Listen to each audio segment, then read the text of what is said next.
Ladies and gentlemen, welcome to episode 116 of Petey's Awesome Guest Panel. Now, before we introduce tonight's special, iconic, legendary voice actor, who I'm a huge fan of, from day one, I would like to introduce today's co-host for this afternoon and my good friend and Looney Tunes fan, Mr. Christopher Petey. Heyo, Chris, always a pleasure, my man.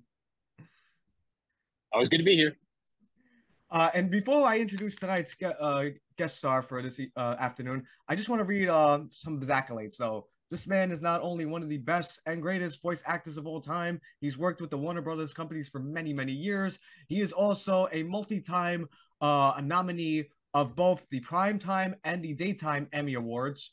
He's best known for doing the voice of Porky Pig. My guest at this time is the legendary, the iconic Mr. Bob Bergen. Bob, welcome, sir. How are you today? Yeah, what's going on, guys? Making me feel like a kid again, Bob. You are a kid. I'm looking at you. You're a kid. One of the first questions I have, and this is gonna be a typical cliche question. I ask this for every guest star, and that is, how and when did you get your first big break or start into voice acting? Take us there. So there are two different answers. I don't believe any of us actually get big breaks. We get first jobs. We get jobs that are very, very cool.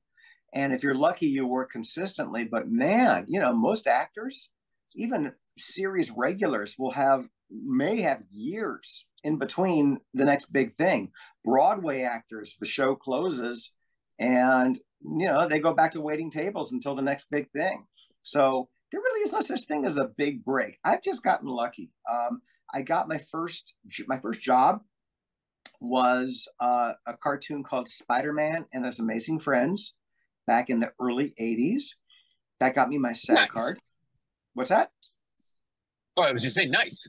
Oh, it was fun. It was fun. I mean, the reason I was really excited to get it, other than, it was a job, it was the second season, I think, and I'd watched it before.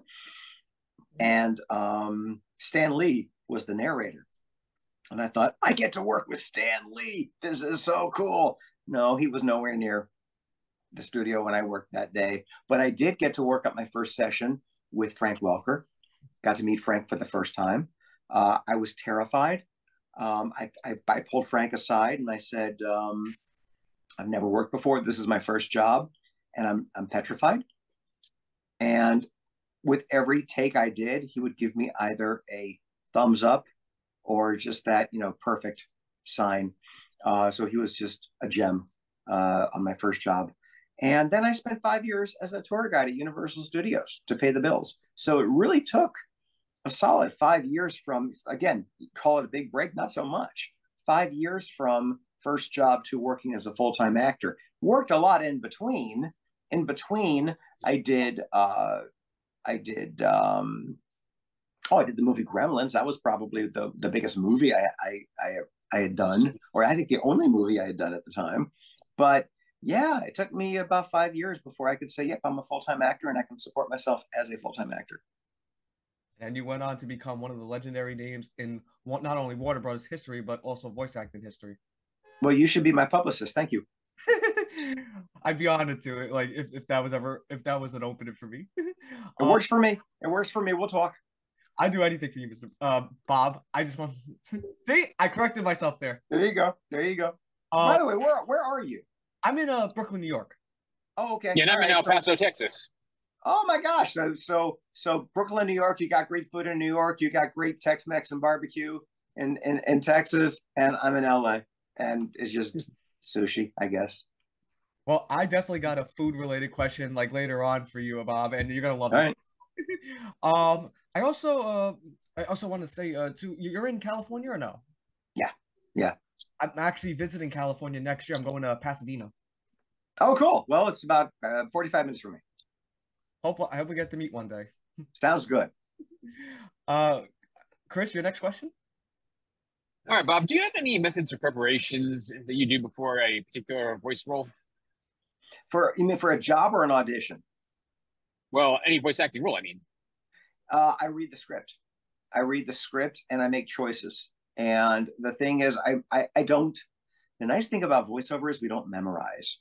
So I don't have to sit there and memorize my lines like if I were doing a movie or a TV show that's on camera. But I do read the script and I do make choices. But an actor has to be malleable. So I may make a choice that isn't what the director wants or the producer wants. I don't dwell on it. I would probably spend at the most 10 minutes on a script before a session just to prepare.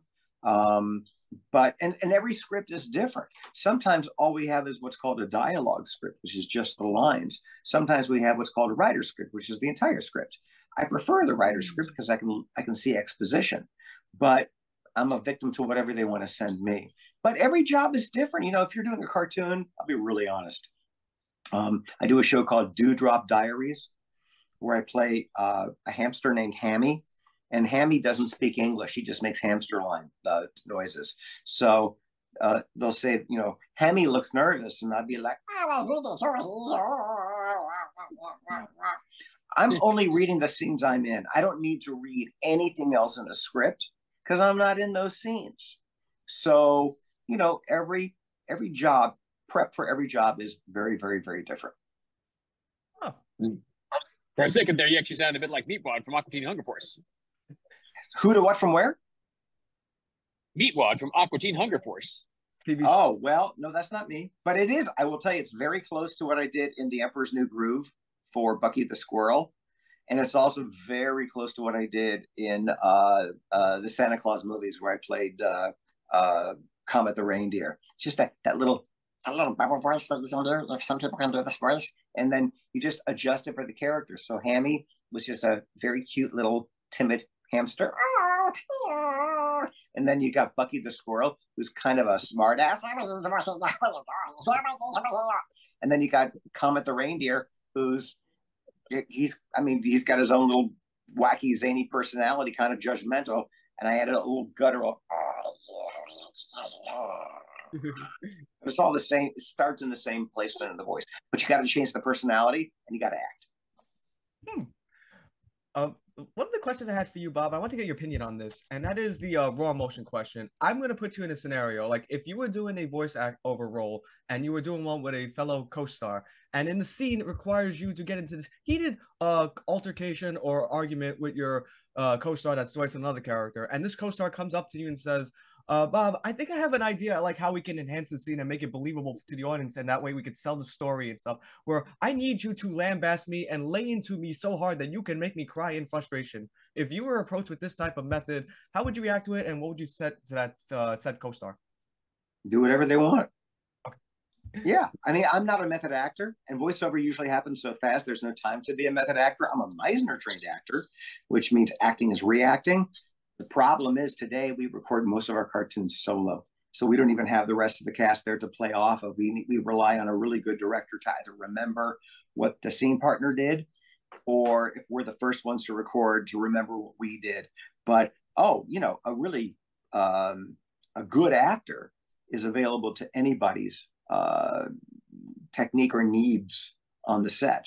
I've just never had an actor go that far in a voiceover part or a cartoon. Now, I've had to go that far. I did a movie called The Basketball Diaries, where I had to revoice Leonardo DiCaprio when his mother locked him out of the house and he needs a fix. He needs a hit because he was a drug addict and he's trying to get in. And I was doing the TV version, taking out the bad words, the 4-letter words. And I had to, you know, as a voice actor, be at his emotional place in that scene immediately. No preparation in my trailer because I don't have a trailer. No preparation with an acting coach. This is why voice acting is, I think, harder than on camera because you've got to be able to get there emotionally immediately. And I had to play this kid who was completely jonesing out for a hit, emotional, trying to lie to his mother. It was a pretty heavy scene. But I'm a trained actor. That's what we do. We're hired to be able to do that on a dime. That's what a voice actor is. I agree. Chris, your next question? All right. Day before yesterday, we actually had Richard Epcar on the show, and you may actually know him yourself for another anime you worked on, which is Lupin the Third. Yeah. And yeah, I gotta ask, like, what are some of your memories working on Lupin the Third as Arsene Lupin himself? Love that character. I did a whole bunch of stuff with that character. A few movies. I think I did a series. Um, my gosh, Jerry Beck was producing it. It was Streamline Pictures. It was great. I love that character. He was so interesting. Um, you guys have to keep in mind when you work on something, it's a moment in your life. It's a day in your life. Um, I remember specifically, I think it was Castle of Cagliostro. I think there was a scene where Lupin was running, uh, and he was jumping from building to building and running, and it was a pretty long scene. And I did the whole thing in one take. And the director Carl Masick, who was just a gem to work with, uh, he said, "I'm going to have to do a take two because we always have to do a take two, but that was pretty darn good." And we did a take two, and it was dreadful. I will tell you a secret about that character. I rarely have ever watched my work. I'm not fond of watching what I've done. And they re-released Castle of Cagliostro a few years ago in the theaters. And I went to a screening near my house, and it was kind of cool walking in because people knew who I was, which was kind of, an ego boost, but also creepy at the same time because nobody knows the voice actor. I hated my performance in that movie. I thought I was dreadful. I was like, oh my God, I want to redo the whole thing.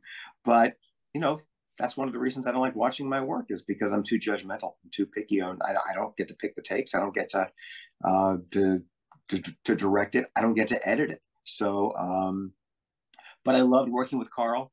I worked with Richard on a few things over the years. One was called Techno Man. Richard Epcar is Another good anime I remember. What's that?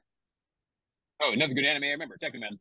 Yeah, it was fun. It was fun. That was UPN's flagship. They were trying to get into the kids market, and that was one of their flagship shows. Richard is as nice as he is talented, and you guys, if you interviewed him, you saw how nice he is. Just a sweetheart of a guy and a great director. Such a superb director. Yeah, totally. And we mentioned, we love your work though, Bob. Like Chris and I have been huge fans of your work, and one of my favorite works that you did, and of course I say this as a longtime fan of the Jim Henson Company, is working on Fraggle Rock and Little Muppet Monsters as Wembley and Captain Link Hogthrob, respectively. I just want to get your memories on working with the Jim Henson Company and playing in those said shows. Little Muppet Monsters was bittersweet because we recorded, I think, the entire first season, and they only aired 3 weeks. And I found out at an audition from the actress that was playing Miss Piggy on Muppet Babies that Little Muppet Monsters was canceled. To this day, I've never been told the show was canceled and to wait for the next recording session. So that was a little sad. Fraggle Rock was probably one of the most joyous projects I've ever worked on. Cynthia Friedlob, John Semper were the writer producers. The cast I got to meet for the first time and work with Rob Paulson, Townsend Coleman, Barbara, Mona, John Stevenson. John Stevenson was the voice of Mr. Slade on the Flintstones, and he played Doc. And that was his natural voice, was Mr. Slade on the Flintstones. So to sit next, I was also playing this character, Gunge, and he was Philo. They were two little creatures, and we had a lot of back and forths. Only went one season. It was a huge hit for NBC, but rumor has it that Brandon Tartikoff's kid didn't like it, and that's why we got yanked. But it was just a joy to work on. And, sometimes the most enjoyable things we do are not necessarily the ones that last the longest, but they just have a special place in your heart. And that show has a special place in my heart. Yeah, and I still remember there was an episode of Little Muppet Monsters where I think they did a pigs in space segment, and yeah, Hogthrob, and they were invaded by frog on saucers. And I remember he was just taking a bath, Link Hogthrob, and he came out of the bath saying, "You think that's bad? I just got soap in my eye." My God, and I so remember that. the fact that you even you're just hitting me with a line that I haven't thought of for 40 years. But he was the captain of the swine truck, and he was just sort of like this, sort of a pompous guy. Now the thing about that show was we were doing imitations of existing Muppet characters. So I was kind of surprised when I got cast in that show. I'll tell you how I got Wembley on Fraggle Rock. I had auditioned for Gobo and Boober, and I got called back for Wembley. And the director was a guy named Stu Rosen. And he said, Bergen, I want to hear you do Wembley. And I said, oh, I didn't read for Wembley. And he goes, I know, I want to hear your Wembley. And Wembley in the original Fraggle Rock, the Muppet version, was a little bit higher, raspier, and almost kind of ADD maniacal. Not in an angry way, but just a little bit zany. And I couldn't get my voice that high. I think Richard Hunt was the actor who played Wembley originally, but people are going to watch this and either correct me or go, yeah, that's right. I didn't want to read for Wembley. And Stu finally goes, Bergen, Jim Henson has requested that you read for Wembley. And I went, okay. So I did it.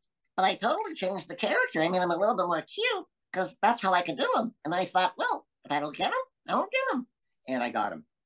And when we recorded the first episode, Stu said to me, Bergen, when Jim Henson or the director says try something, even if you think you can't do it, try it. Lesson learned. Because there are times actors are feeling like they're not right for something. But if they're a request, there's a reason why they're a request. So work with it. Find a way to make it work. Or like do what I did. I can't get that same Wembley sound that they had in the original HBO live action version. So I made it my own. And you, that was an all-star cast too, because you had Barbara Goodson, who was in there. Yeah. Townsend Coleman. I had both those wonderful people on my podcast, years ago. They're just wonderful people. And now having you on, like, I should do a Fraggle Rock reunion one day. You should totally do a Fraggle Rock reunion. And most of us are still around, so that'd be fun. Absolutely. And I think I looked it up. Steve Whitmire voiced Wembley. That's him. Thank you. Good. Let me see. I knew somebody would correct me. I'm glad it was you. I just remember, I only remembered because he used the same voice he did for Rizzo the Rat. That's how I remembered it. There you go. But he might have taken over for Richard.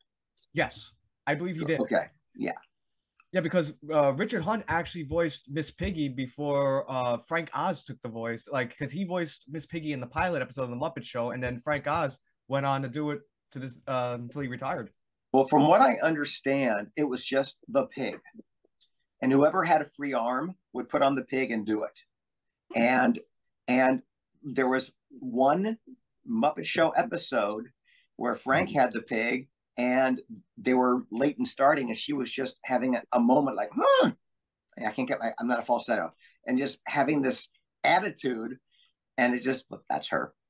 That's the character. That's the legend I've heard, but I've heard it from several Muppeteers. So I think it's true. Absolutely. And Chris, before you ask your next question, I just want to pay homage to Bob right now. Like, there's another scene in Little Muppet Monster, in that same episode with Link Hogthrob, I remember, when they were going to take over the ship, the frog on sorcerers, and then Hogthrob goes, you can, and he goes, and then the alien goes, silence, and he goes, maybe he can. And I remember our director, Hank Soroyan, made me do, maybe you can, 200 times. So he said, do them like you're happy. Huh, maybe you can. Now do them like you're embarrassed. Maybe you can. Now do it like, oh, you're doomed. Maybe you can. I so remember recording that at Wally Burr Studio on Ventura Boulevard. No, on Hollywood Way in Burbank. Wally Burr South. Boy, anybody watching this who's a voice actor from the 80s is going to have such sense of memory of that studio. Yeah. Chris, your next question, my man. All right, so we talked about like you working on Spider-Man: The Amazing Friends. What was one of your memories doing that? Terrified. I'll tell you a funny story that happened. Two things. I'm a very physical voice actor, and at one point I went like this. And I knocked my microphone and it started to fall. And I saw the engineer pantomime and the mic fell and broke into a million pieces. I'm thinking, well, I'll never work in this town again. And then I did one line, and both of my contact lenses popped out, and were all on the floor looking for my contacts. They were stuck on my cheeks, but it was it's my first job. I got my SAG card. I was excited, but I left there thinking I'll never work again. I am such a geek. I am such an idiot. I broke the mic. I lost my contact lenses. Interesting thing about the character that I played, his name was Barto, and he was a teenager from outer space. And the Earth's atmosphere caused his immune system to fail. And I remember we would, so in the old days for cartoons, you do a rehearsal, take a break, and then record. And I remember saying to the cast, this is sort of like that AIDS thing that just happened, that just popped up. So it was a very, very new disease at the time. So I thought it was kind of a fascinating, sad coincidence that this character's symptoms were very, very much like this new, they called it the gay cancer, AIDS. Boy, that's a downer. How about something fun? Okay. Well, Chris and I are 90s kids, and this wasn't the only Spider-Man franchise you worked on. You also worked on Spider-Man the animated series as Ned Leeds. I was just wondering what your memories were doing that show. So much fun. Again, John Semper was the producer. He was the Fraggle Rock writer producer, so he had me come in to play Ned Leeds. I got to work with Ed Asner, who was J. Jonah Jameson, which was so freaking cool. And what I was depressed about with that was because Ned Leeds, had the show continued, was going to become the Hobgoblin, from what I understand. But it didn't continue, so I never got to do it. It was a blast. Look, I never watched it. I don't watch my work. But getting to work with John, it was always a pleasure. And by the way, good scripts from bad, even if you don't remember them, when a script is good. Those were great scripts. Oh my God, those were so well written. If you're a fan of comic books, and I was a comic book fan, I was a Spider-Man fan, they felt like they were. I mean, the movies are really good too, but boy, these were, I think, that particular version of Spider-Man as good, on the same level as the movies. I agree. And especially, I have a soft spot for Spider-Man the animated series, because watching, Fox Kids, that was one of my favorite shows watching as a kid. That and Mighty Morphin Power Rangers. Mighty Morphin Power Rangers. I don't know if I worked on that one in particular, but there was a time I was doing a lot of Saban shows, along with a lot of very well-known actors today, like Bryan Cranston. Bryan Cranston did a lot of anime dubbing back in the 90s, because we were all like, hey, I'm an actor, I need a job, it doesn't pay well, but what the heck. But yeah, Saban kept a lot of us employed for a long time. God bless you guys for finding work there. And I wanted to ask this question, but you know what, Chris, I know you wanted to ask this question, and now we can actually ask this question. So Chris and I are huge fans of Space Jam, and I'm going to give this question to my buddy over here. So go ahead, Chris, ask your Space Jam question. All right. Some of your questions. And can you hear me? Yeah. Hello? Okay. Yep. So what are some of your memories in working in Space Jam as Porky Pig? Oh, that's kind of wide. It was a difficult job to get. I've had to audition for Porky a billion times. I can tell you that one of my last callbacks with Ivan Reitman, the director, the casting director, comes up to me. I'm in a lobby full of people, and I was told to tell Ivan Reitman that I've been playing Porky Pig predominantly for the last several years. And I walked in and I told him that, and without looking up, he says, well, considering there's a room full of people trying to audition and take it away from you, who cares? I was like, okay, all righty. And I did that audition. Then there was one final callback, And for the final callback, there were about maybe 3 of us. And the casting director, her name was Jane, handed us Hamlet's To Be or Not to Be. And I said, what's this? And she said, the director figures if you can do Shakespeare in character, you can play the character. So I loved it. I thought this is going to be a breeze. And I'm watching the other actors freaking out because they didn't know what the heck to do. So I walked in there and I was like, I'm going to nail this. This is going to be such an easy audition. Because if you really know a character, you should be able to play that character saying anything. So got the job.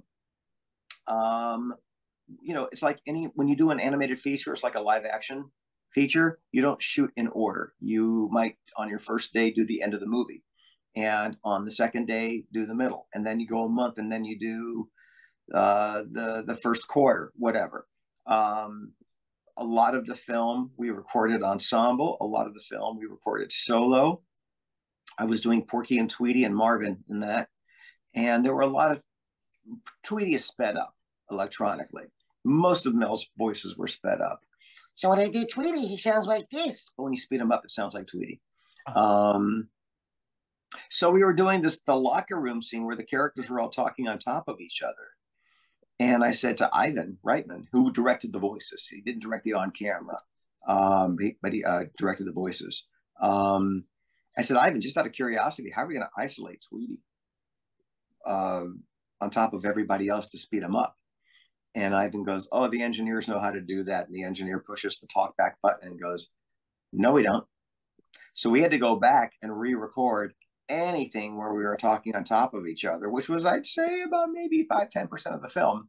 And Billy West, who was doing Bugs Bunny during lunch, said, you moron, you should have kept your mouth shut. We could have re-recorded the whole thing. Hey, I was just speaking up at the moment. Who knows? But it was fun. I couldn't quite figure out what the movie was all about because you only record and you only see the pages that you're in when you do a feature. I didn't know the whole story. So, and I've told this story before, but I'll tell you guys again.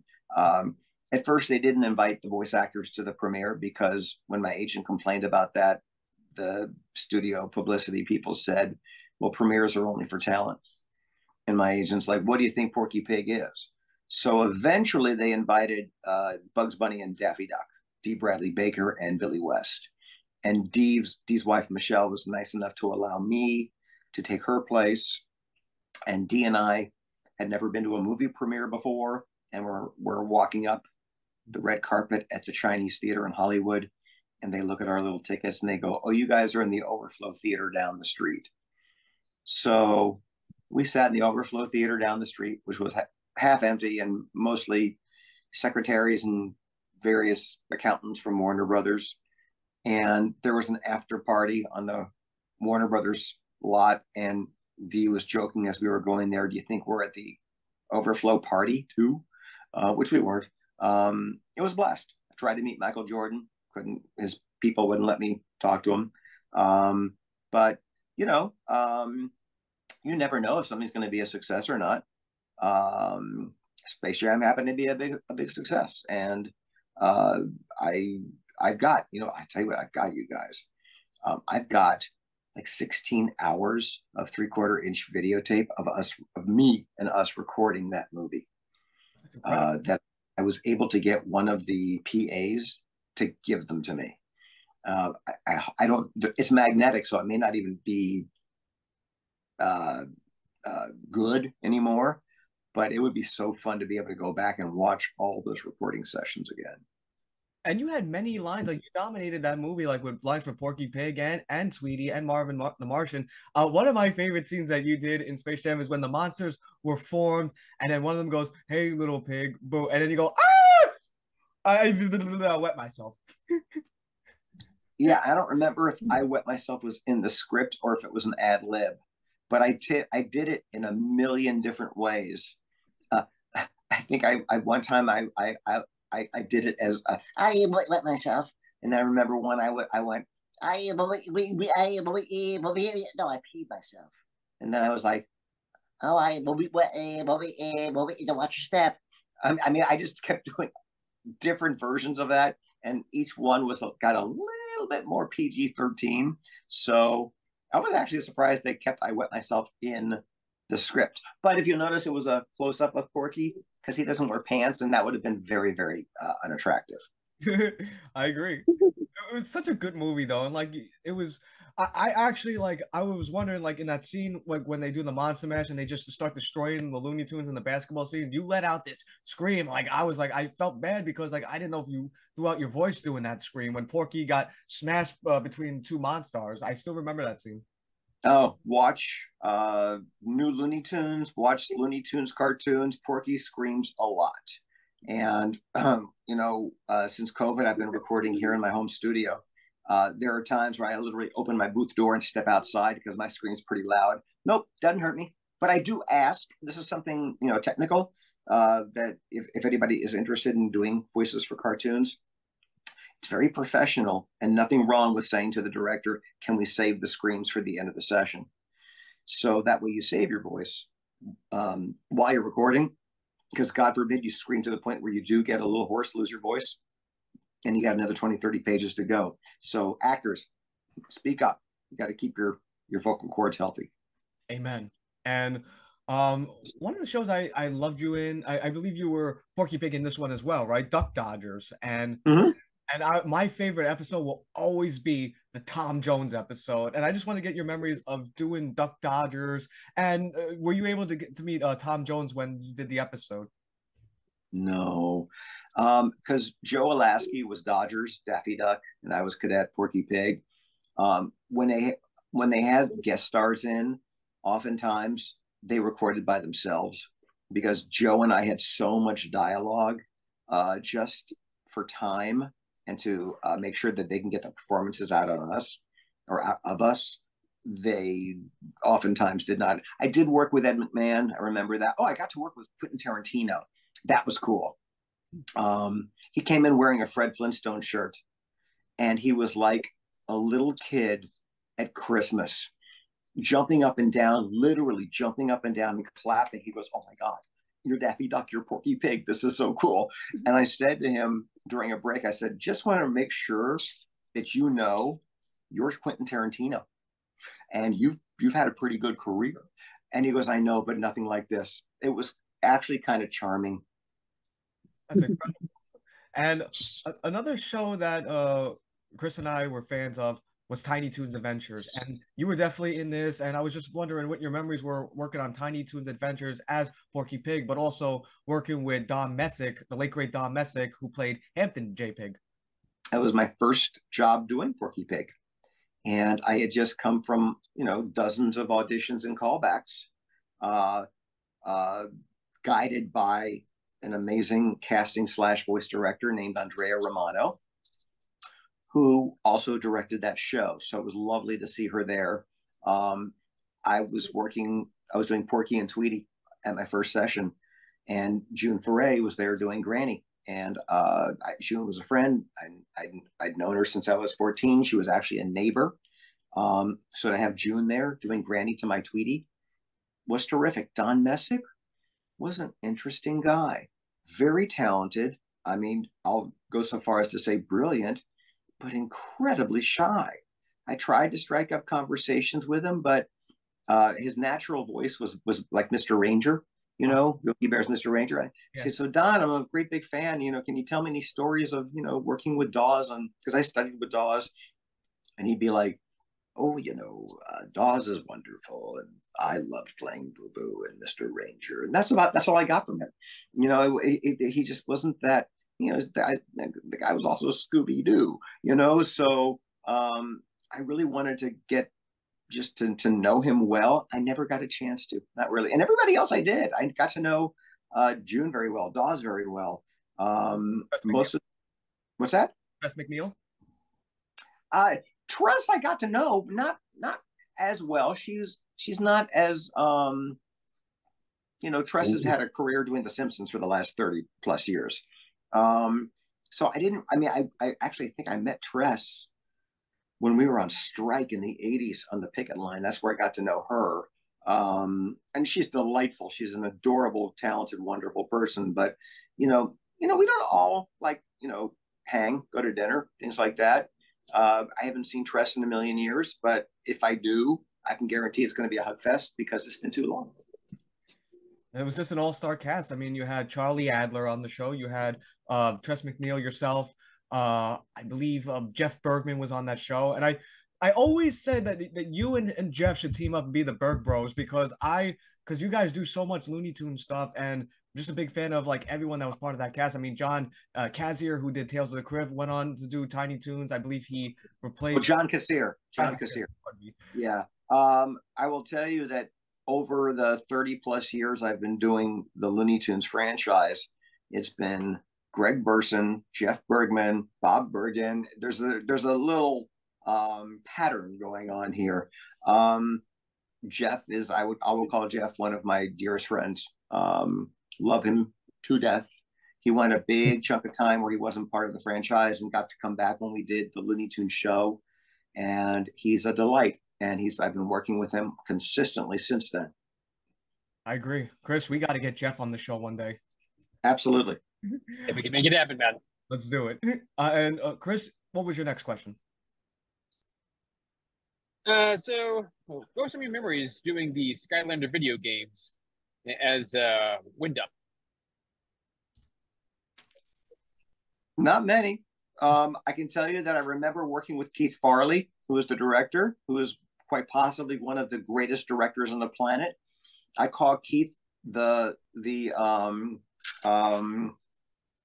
the word? What's the vision on the side? A visionary or no. When your eyes, when you see things over here, there's a word for it. Visualize it? No, not visualize it. No. It's when you can see things on the side. I can't think of it right Peripheral? now. Anyway. What's that? Peripheral. Thank you.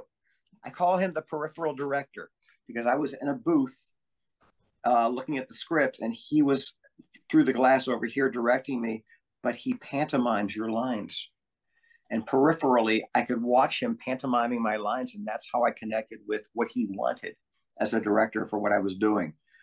But I'm going to tell you guys, I think I did a couple of games playing that character. I don't remember what I did. I don't play games. I've never played a game I've ever done. So I don't know. Well, all I can tell you is that working with Keith Farley is a dream.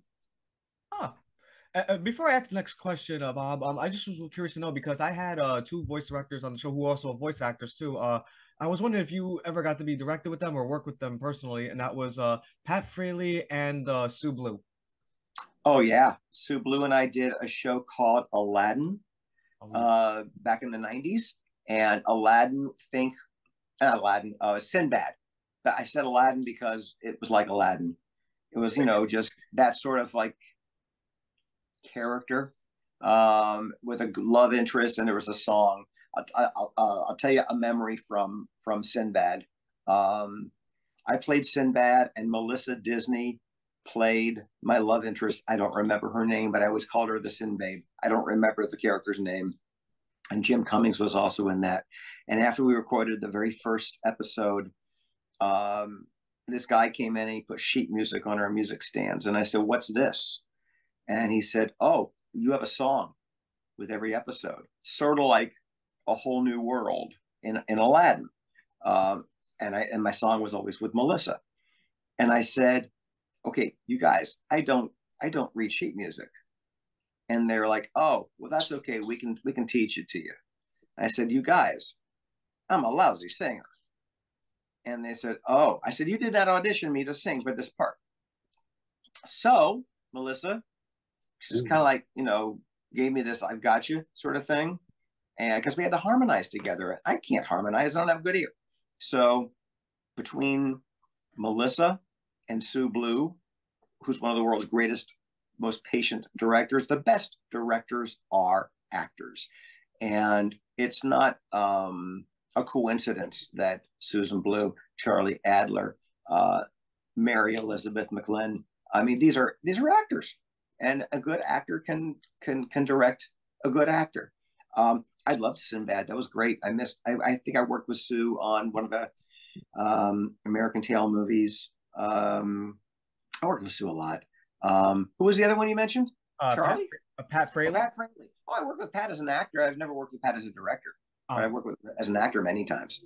Wonderful, man. I had him on my show. Both Sue and Pat are just wonderful people, like yourself, are just very wonderful human beings.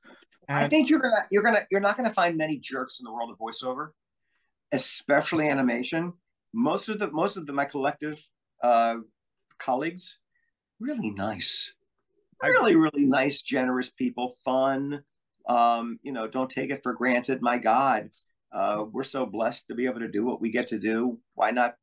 Why would you be a jerk? I agree. And you mentioned playing video games. I mean, like not playing video games, but you mentioned doing video game voiceover work too. One of the video game franchises you have done for was Star Wars, and I just wanted to get your memories of working on the Star Wars franchise, where as Luke Skywalker. I've told the story before. I'll tell it again. When the audition for Luke Skywalker came in, I told my agent, I don't do Mark Hamill. This is not in my wheelhouse. I'm going to pass on this. So she called the producers and passed. And then she called me back and she said they still want to see you. And so I walked into the audition and I said, guys, I mean, I've seen the movies, but I'm not a super fan. I don't do Mark Hamill. And Dara O'Farrell, who is the director, said, don't do Mark Hamill, do Luke Skywalker. And I was like, oh, okay. So that got my actor wheel spinning. And I said, okay, but you guys, I'm not a super fan. I mean, I've seen the movies. I'm not the kind of person who sees Return of the Jedi over and over and over again. So I need some hand holding. Well, there's pre-Jedi Luke and post-Jedi Luke. And pre-Jedi Luke, he's kind of a whiny guy. He's got this cadence. He just doesn't want to be here. And he's kind of an obnoxious kid. And then as the franchise moves on, he gets the Force and he gets more centered. He just gets that more of a centered sort of guy. So, okay, I do that first audition, get some callbacks. My agent calls me up and says, you've got the part.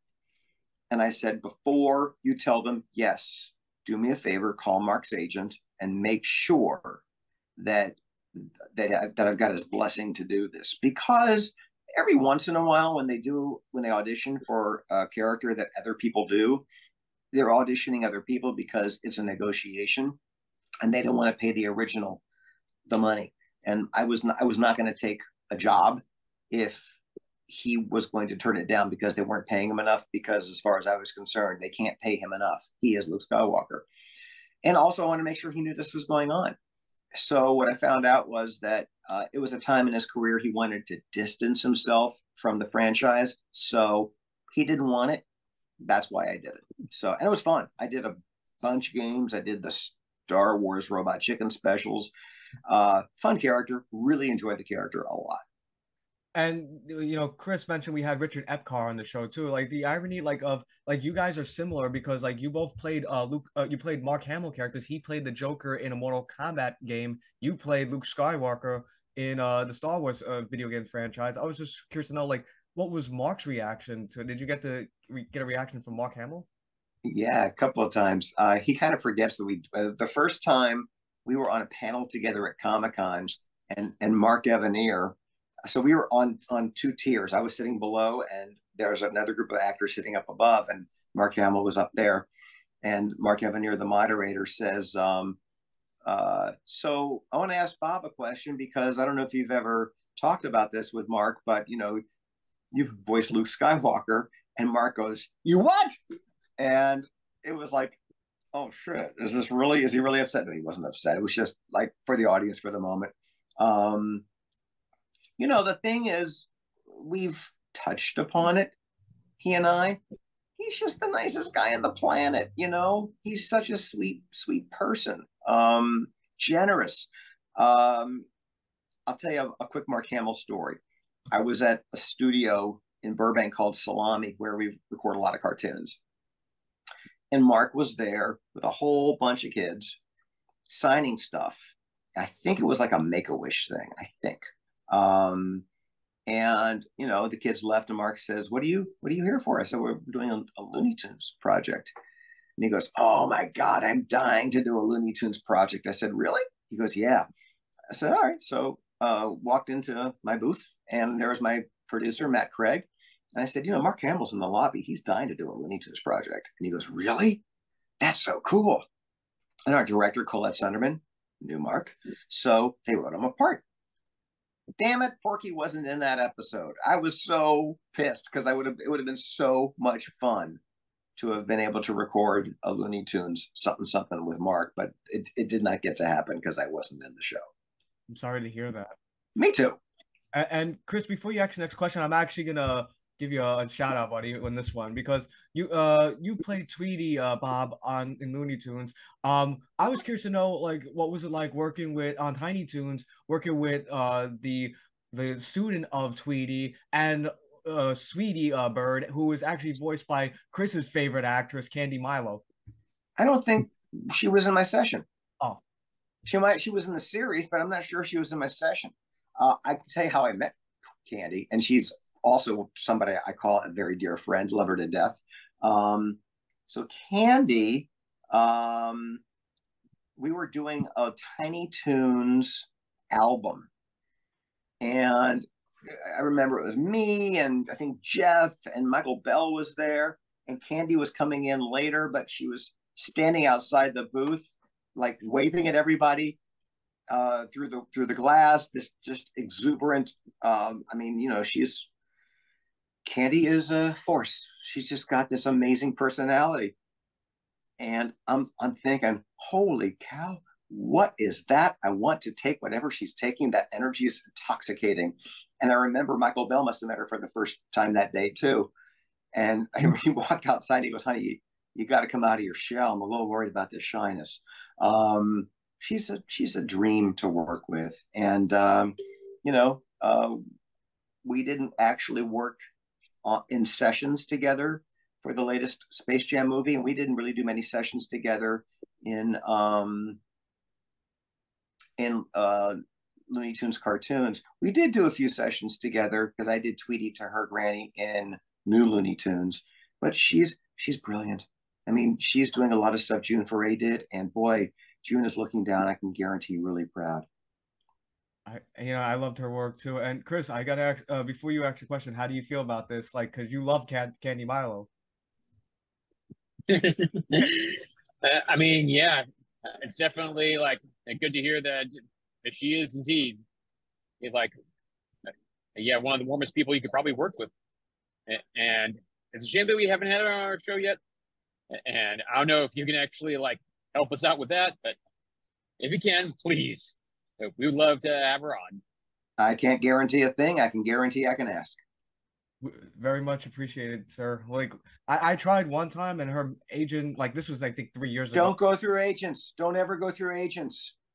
Okay. Because if it doesn't pay the money, they don't always necessarily relay the message. No, everybody's reachable on social media. Okay. So if you guys pop me an email and just say, can you do an introduction? I'll just copy you guys on a note and just introduce you guys. I would be so grateful. We'd be so grateful, sir. Sure.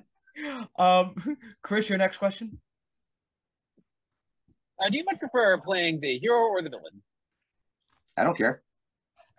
Really? By the way, Chris, that's a great question. People don't always ask questions like that. That's a really good question. I don't have a preference. I just like working. There are characters I don't like to play. I don't like to play anything that hurts my throat. I pass on 9 out of 10 game auditions if it looks like it's going to be screaming, because it's just not worth losing my voice and risk not even being available to audition for something later on in the day. But I like playing comical villains. I did a show, we went for 3 years, called Ridley Jones, where I play the villain, Mr. Peabody. And Mr. Peabody owns a museum, and he does not like children, and he's a little bit flustered. He's the comic relief villain. And his assistant, Lonnie, is played by Jane Lynch, and I'm a huge Jane Lynch fan. We have never been in the studio together, so I've never gotten to work with her, but we've got great chemistry because we had an amazing director in Maria Estrada and an amazing writer-producer in Chris Nee, and they've got to put the puzzle together when you record separately. But also, actors are nothing without the words. If the script isn't good, it doesn't matter how good the actor is. You got to make those words come to life, and Chris's words acted themselves. Yeah. And I'm going to give you a very high compliment before I actually this next question. I want to give you a very high compliment. Whenever I think Looney Tunes, I think Bob Bergen's, and the only time I ever think Looney Tunes like voice actors, like I always think Mel Blancs and Bob Bergen. Well, thank you. Bob Bergen appreciates that. Thank you, my friend. I appreciate that. Absolutely, because like when I think of like all like the voiceovers like in Looney Tunes, I mean we've had Mel Blanc, who was the originator of like the characters. He did like majority of them, if not all of them. And then Bob, you take over. Like I think you're like when people think the Looney Tunes franchise, they think Bob Bergen. That's just my opinion, sir. I appreciate that. I'm one of many who shared these characters. None of us have a contract. It doesn't work that way when you do a classic character. Every time you work, it's a brand new contract. Now, if it's a series and it goes for 5 years, you're signed to the 5 years. But none of us are Mel Blanc. None of us come close to his genius. None of us. I don't care how good any of us are. He was one of a kind. Would he be in your Mount Rushmore of voice actors? Sure. Okay. Yeah. But I will tell you, I think that Dawes was a more versatile voice actor. I agree. I think Mel was a more versatile actor, but Dawes is a lot of Mel's voices were futzed with. They were recorded slower, so when they played them back at normal speed, they were sped up. So Tweety and Speedy Gonzales and and the Chicken Hawk, they're all pretty much the same voice. It's all right here. So, and it's also kind of Bugs Bunny. Bugs Bunny's about here, right here too. But Tweety's right here, Speedy Gonzales is right here, and the Chicken Hawk's right here. They speed him up. And Sylvester Jr. Oh, Father, I'm full of shit. It's the same voice, but he has that little lisp. And Daffy Duck and Sylvester are the same voice, but Daffy is sped up. None of Dawes's characters were sped up. You asked me for my Mount Rushmore, June Foray, most definite Paul Frees. I don't know if you know the name Paul Frees. Oh yeah. But for people who don't know Paul Frees, Google him. If you've ever been to Disneyland, he's the narrator at the Haunted Mansion. If you ever saw the movie Some Like It Hot with Tony Curtis and Jack Lemmon, where they play female impersonators, when Tony Curtis is dressed as a woman, Paul Frees dubbed the female voice, uncredited, but dubbed the voice. That was very common back then, where voice actors did not get credit for doing iconic things. Janet Waldo would be up there. Would you say Don Messick would be up there or no? Oh, sure. Definitely Don Messick would be up there. B. Benaderet would be up there. Bill Scott would be up there. Oh, I love Alice in Wonderland as Dodo. So brilliant. So brilliant. And then there are people today, Frank Welker should be up there. There are people today that are as iconic. I mean, Frank's been doing Freddy on Scooby-Doo since 1969. That's a very long time. And now he's doing Scooby since Don passed away. Yeah. And then I think Scott Innes does Shaggy in replace of Casey Kasem. No, Scott. I forget who's the guy that did Shaggy in the live action Scooby-Doo. Oh, what was his name? Shoot. I can see him. Anyway, he's doing Shaggy now. Okay. Yeah. I know Scott did some of the Scooby-Doo stuff after Don passed away, but Frank's the predominant Scooby-Doo. Oh, he's really good too. I love him. And him and Gary Owens. I would put Gary Owens like as one of the best. I would too. And he was a buddy. He was a good friend. Yeah. And well, I always wanted to ask you this too, Bob. Do you prefer doing voiceover work for anime or animation? Oh, without a doubt, animation. It's easier. When you have to dub, you've got to read the line, match the sync, act all at the same time. For prelay animation, American animation, they animate to you, so it's a lot more creative freedom. The fandom for anime far exceeds prelay.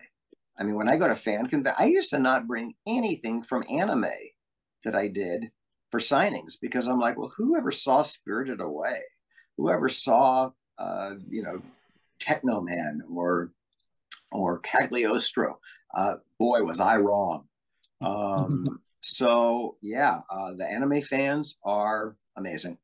Just so passionate, so creative and clever with their cosplay. And my only regret is they know more about my career than I do. And they'll ask me very specific questions. And I'm like, guys, that was a 3-hour moment in my life recording that episode. I don't even remember recording it. And I know people don't quite appreciate that or understand that because they've watched it a million times. They're fans. There are some things that I'm a fan of that, if I were to ever get a chance to sit down with Billy Crystal and talk about, City Slickers, When Harry Met Sally, Mr. Saturday Night, I would have a million things to talk about because I've seen those films a million times. But I don't watch my stuff, so I can't. I feel bad when I'm not able to give fans an answer that will satisfy them. But it was a moment in my day. And that's really all it is, a creative moment, a fun moment, but a creative moment in my day. And you were very good at it. Well, I appreciate that. Thank you. And another question I have to ask too, and I ask this to every voice actor and actress on the show, and that is the headphone question. And this is where I'm going to ask the question because I was watching an auto commentary of The Simpsons, and they said that when the late great Kirk Douglas went into the studio to record his scene for his cameo, he hated wearing headphones because it hurt his ears. I was just curious to know, do you prefer wearing the headphones on or off during the session? Always on. Okay. On during my audition too, and here's why. If you're not used to them, you're distracted by your performance. If you aren't used to them, you're judging your performance. If you are using them, it's a tool for your performance. I want to hear what the microphone hears. So I also teach animation voiceover. The microphone is the ear of your scene partner. So where you are on mic corresponds with where you imagine the characters are in the scene. If you've got the script, you can see where they are. If it's an audition, you have to make it up. So by working the mic, by hearing where I am on my mic placement, like I do a show now, I haven't done it actually for a while, but I did a show called The Bad Batch, where it's a Star Wars show again, and I play a villain. What's that? Oh, I was just saying I watched a bit of that. Yeah, cool. I play Lama Su, and he's the villain. And when I record Lama Su, I'm going to have to move really, really close here to the mic. I talk about right here for Lama Su. He doesn't get any louder than this. But you up the gain on the mic, and it can make the walls shake. I couldn't do that justice without hearing it on my headphones. But the problem is, if you're not used to wearing headphones, you're going to be distracted by them. When I got into the business, they would not let us use headphones. And now with COVID and home recording, and especially if you're recording with the full cast, you got to be able to hear them. You got to hear them on your headphones because if the speaker's live and your mic is picking that up, it's going to screw up your recording. So you have to have headphones. I recommend anybody interested in getting into voiceover, at the get-go in your training, use headphones. Get used to it. I see. Chris, your next question? Yeah. What are some of your memories doing Techno Man? I will tell you a Techno Man story. I was originally asked to play Techno Man, but at the time it was non-union, and I couldn't do it. So they recorded the entire series, and the character Techno Man, I don't remember if his name became Blade from Blaze or vice versa, but all I remember, and I may be getting my facts wrong, but some other show owned the name they were using, so they had to go back and redub every actor's reference to this character's name because they had to change it legally. And the agent who represented the guy who was playing Techno Man, I guess, asked for too much money. for this first actor to go back and do it.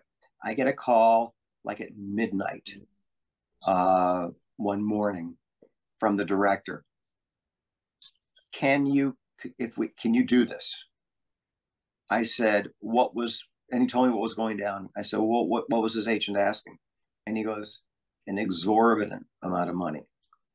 I said, like more than regular minimum for animation? Because anime dubbing does not pay very well. Ask anybody, it does not pay well. You don't do it for the money, you do it for the fun. And so at the time, I was the promo voice for the Disney Channel, which took up a good chunk of my day. And anime dubbing, they don't usually book you through your agent. At least they didn't back then. So I said, I will do this character for this show if you can record in the evenings so I don't have to interrupt my Disney Channel schedule. If you'll book me through my agent, if you'll pay my agent 10% and pay me regular animation minimum. And he said, done. Now, I was also at the time doing a show called Eagle Riders for regular dubbing scale, which is at the time was like $50 an hour. So they put that show on the shelf to finish up Technoman because UPN had an air date and they had a deadline to get the first few episodes done. And everything was going great. We finished 46 episodes, I think. I think they only aired 23, but we did 46. And also Barbara Goodson was in that as well. When we were done with that, they brought Eagle Riders back, and I said, I want the same deal. I want the exact same deal, recorded at night, same rate, pay my agent 10%, and they refused. And I never worked for Saban again. They got real mad at me for doing that, but I was like, well, you know what? The moral of that story is, if you want success, you got to take risks. Sometimes you got to risk the word no to get a yes. I was willing to risk the word no. It was okay. I think Bryan Cranston was on Eagle Riders as well. Oh, I'm also glad you stood your grounds though. Like you believed in you stood up for what you believed in, and I totally respect that. Well, I mean, a lot of actors are so afraid this will be my last job, and hey, it might be. You never know. But I didn't necessarily need the money because Disney Channel was pretty lucrative, and I was doing other things too. But doing this anime dubbing is hard and it's tiring. And if I had to do it at night, it meant, man, I'm going to be working till 6 o'clock at Disney Channel, then drive down the street to Saban and record some shows at night. And there's no time to grab food in between. So I just if I'm going to do this, I got to do this, and it's got to be worth it. And by the way, they were like, hey, we're going to have to replace you. And so I made recommendations. I threw out, I said, I recommend this person, this person, this person, this person. They all sound my type. Some of them were students of mine. They needed a break, but they were really, really not happy that I did that. Ooh. And we have a couple more questions before we wrap up, Bob. And one of the questions, and this is the part I mentioned earlier, like we're gonna mention food. And I asked this question to all my guest stars, and Chris knows this question too. Whenever I'm not on a almost military-like strict diet, which I would almost fast until dinner time, there would be times where I would go to work and I probably wait until dinner time to go eat. But besides that, I am an absolute foodie. And I know you worked on so many production companies. I was just curious to know what the catering scene was. Which was your favorite catering scene in which production, and what was your favorite meal in catering? You ready for this? Most cartoons don't cater. I mean, like there will be studios where there's a kitchen and you might see bagels in the morning or some donuts, and there might be a little jar with some Oreos or some nuts. But most episodic salami studios in Burbank, they make bacon. Ooh. And it's called salami for a reason. The best, Pixar. The absolute best caterers. Every Pixar movie I've ever done, and I've done a lot, are recorded stage B at Disney, which I think the first cartoon ever recorded there was, I think, Fantasia or Pinocchio, but I'm pretty sure it was Fantasia, so it's been around forever. And the gang at Pixar, it's breakfast, lunch, it's snacks. They take care of us. I mean, we're talking steak and fish for lunch. And I can remember, I forget who it was. It might have been John Lasseter. It might have been Lee Unkrich. I don't remember. But we were literally in the middle of a take, and I'm gonna. It was either up, or it might have been A Bug's Life. I don't remember. In the middle of a take, one of them said, "Ice cream break," and walked us all to the commissary because he was in the mood for ice cream and just got us all ice cream. I mean, and I'm like you. I'm a total foodie now. I eat low carb, so I don't eat what I want, but I eat enough. But man, yeah, if I wasn't low carb, if I didn't watch what I was doing, intermittent fasting, whatever, I could be a pretty big boy. Did you ever try? And this is really good too. The ice creams, and they're low carbs too. They're called Carb Smart ice cream bars. Well, I make my own.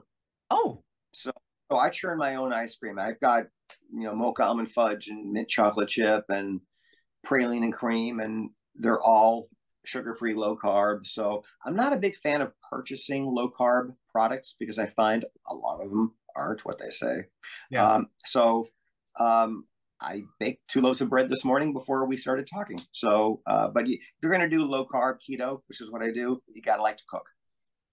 You're making me hungry, Bob. Chris, final comment or question? I have to do a shout out to Lorna Scott. Yes. Let's not forget that. I don't want to forget that. Lorna Scott, how are you? Hugs and kisses. No, she's a dear friend of mine, and bless her heart. And I'm gonna tell her you said hi, absolutely. And I haven't seen her in a million years. Well, don't you worry. I'm gonna show her this. That way, okay. I'm gonna send you a copy of this when we're done, and I will be cross promoting it anywhere you want. I'll actually post it on my social media, so that way you get the attention. Like that way, perfect. See it. Perfect. Chris, your final comment and/or question to the legendary Bob Bergen.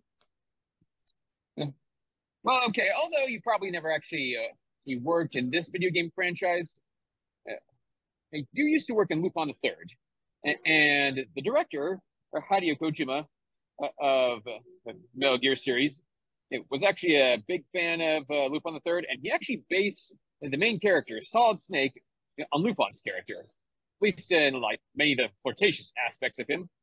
What do you suppose you'd actually like? I don't know. Use yourself to maybe apply Lupin's character to the character of, say, Spec Ops Commando of some kind.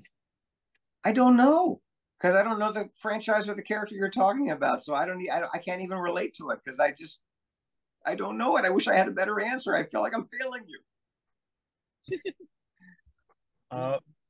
Well, he's pretty much just this like seasoned veteran and badass who's like seen a whole lot of crap.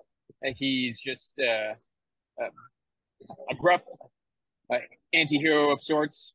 Although, yeah, mostly heroic in many aspects. He's often flirting with just about any woman he meets in, I guess, at least MGS1. And although he's like a bit of a loner, he actually does have friends, but oftentimes his friends get killed. And he's just also, highly skilled operative in terms of like being a soldier. And oftentimes, though, he doesn't really like taking orders. And he's sort of just rebellious in that aspect. So he's kind of a gruffer, a little more grittier version of Lupin the Third.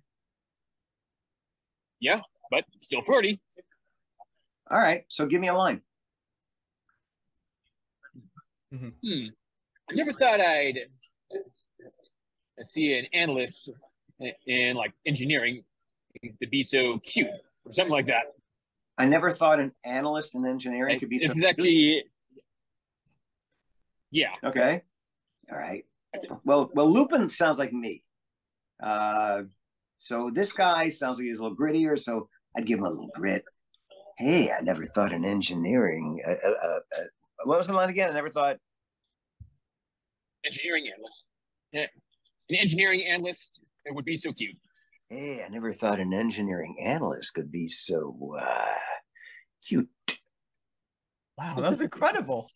So, the thing, and by the way, when I audition for a game, when you record a game, you'll do each line 3 or 4 different ways, and then they decide which one they want to print. When I auditioned for a game, I did the same thing. So, I might do that line 3 or 4 different ways just to give them variety, to show them I can take them on a ride. I can take them on a roller coaster. I can take them anywhere they want this character to go. And I can just say this. If they didn't have Kiefer Sutherland for MGS5, you probably would have fit the bill as Big Boss much better. I appreciate that. I cannot come close to a Kiefer Sutherland because, my God, is he talented. So is his dad. One of the final questions I have for you, and before we do, excuse me, sorry, I got a bad cough, and that's all right. I didn't want to stop doing the show because of this cough. I wasn't letting that get in my way. Drink water. Drink water. Hold on. There you go. I was trying not to drink on here. No, please drink. Well, I just want to say too, Mr. Bergen, I want to tell you a little bit about me. That before going into the education field and being a teacher assistant for special needs children, one of my biggest passions I've always wanted to be was a voice actor. And I remember when I was a kid, there were 2 voice actors that passed away, and I'll never forget it. I cried, and that was the late great Phil Hartman and Dana Hill. And I'm pretty sure you know those 2 voice actors and actresses. And you know what? One day, you know what? And you mentioned how you taught a class, right? Like you teach and you coach, right? Coach, yeah. One day, I want to try to apply to some of your courses and try to learn how to be a professional voice actor one day. Well, here's the deal. So first of all, number one, let me know. I've got like a 2 to 4 year wait list, but I will bump you. And I don't bump everybody, so I will bump you up the list. If I can plug something, I don't know when you're posting this. When are you posting this? As soon as I'm done with the editing, which would probably be either today or tomorrow. Perfect. So in January of next year, it's the second time I've done this. I'm doing a voiceover cruise along with my friend Mary Lynn Wisner, she'll be teaching 2 days of commercial voiceover. I'll be doing 2 days of animation. And if anybody's interested, go to my Facebook page. Actually, join the VO Cruise Facebook page. All the information's there. We're only taking 40 students, and we're almost booked up solid. There's a few spots left. If anybody's interested, it's a 10-day round trip for Mexican Riviera cruise from San Francisco, I think January 23rd through February 2nd. And it's a lot of fun. I mean, it's doing wacky voices on the ocean with cocktails. You can't, how bad can that be? It sounds like a pure heaven to me. And before I ask the final question, I just want to say too, sir, that first of all, Coach Bergen does have a very good ring to it. I like that. Okay.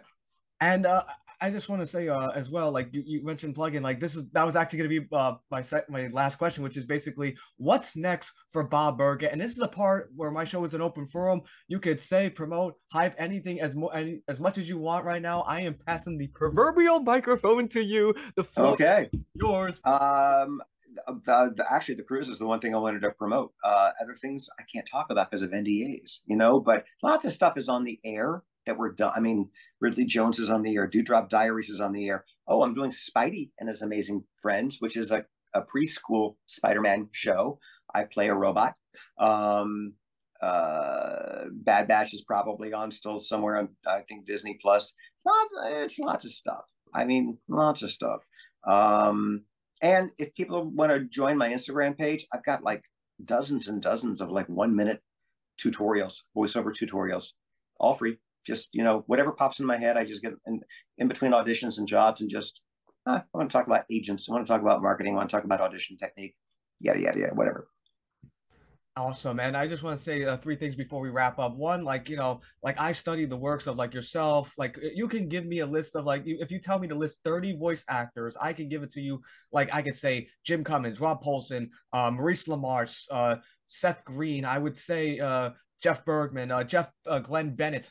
I would say go on. Katsu Cease is another one. Like I studied voice acting ever since I was a kid, and like watching you guys just gives like a lot of memories. And I'm going to say this. I said this to Richard Epcar, and I'm going to say it to you, and that is you have this incredible gift, and I sound like a broken record saying this. You have this incredible gift where you can take a 30-something-year-old fan and bring him way down here and make him feel like that 4-year-old watching Tiny Toons Adventure or watching Space Jam all over again.